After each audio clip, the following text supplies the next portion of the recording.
This is the Hidden Killers podcast with Tony Brueski. Featuring author, psychologist, and daily contributor, Shavaun Scott. The trial of Chad Daybell, we're getting closer to a conclusion, and a conclusion that I think, if you're a betting person, is not going to end in the favor of Chad Daybell in any way, shape, or form. He's also said he's not going to be taking the stand.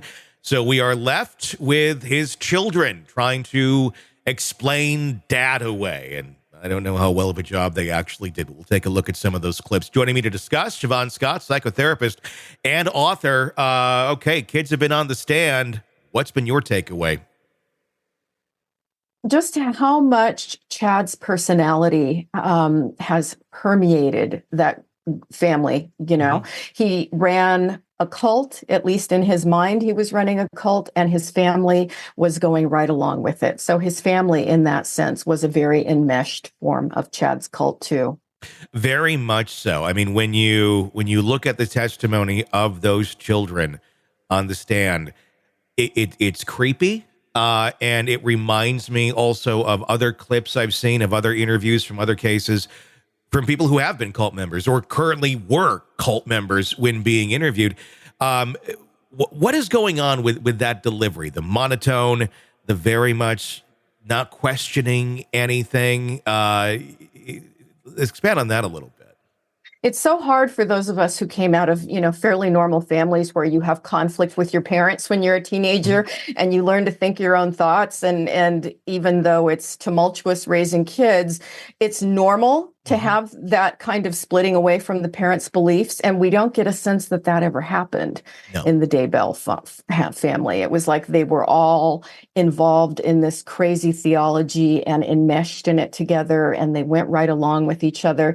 And so it's not normal developmentally. You don't like to see families where the kids just swallow everything the parents believe without questioning. Yeah. And it's always kind of a bad sign. I think that's what we're seeing a lot of. This is Chad Daybell's daughter talking about Tammy's health, because that's been in question. Some saying she was in just fine health, but her daughter didn't believe that to be the case. Going to bed early and liking to drink that colloidal silver. Let's take a look.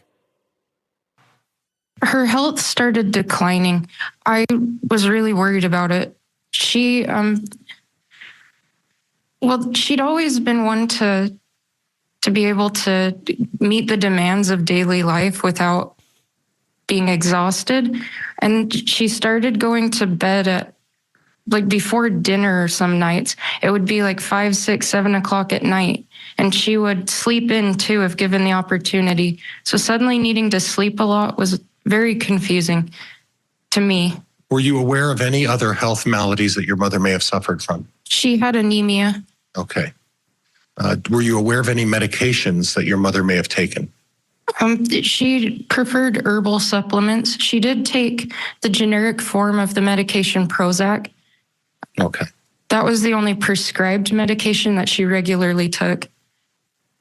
Were there any non-prescription medications or herbs or supplements that you're aware of? Oh, definitely. She really liked using colloidal silver was her favorite.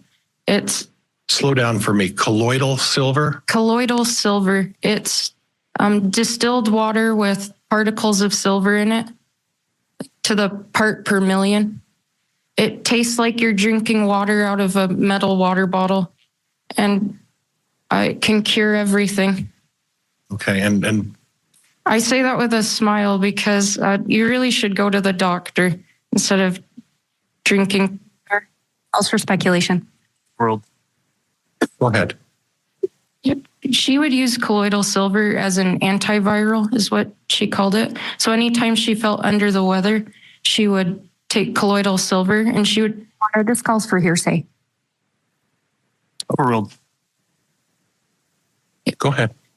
I witnessed her drinking it, and she would encourage other people in our household to do so. I mean, I've heard that term before from other doomsday preppers. I believe Jim Baker got sued recently for it when he was hawking his stuff along with God out of Branson. But what's your takeaway on that testimony? It's sad. She is so desperate to believe that her mother died of natural causes. Yeah. And she is just not ever going to believe that somebody put a pillow over her face and smothered her. I just don't think she's ever going to go there.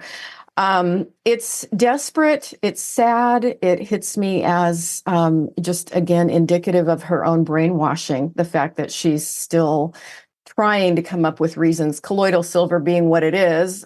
I don't think that's what killed her mother. And the fact that her mother needed to sleep a lot. Well, she was on Prozac, and people go on Prozac when they're depressed. And I thought, man, Tammy was probably really dealing with a lot of depression. If I were in Tammy's shoes, I would have been depressed, married to that man.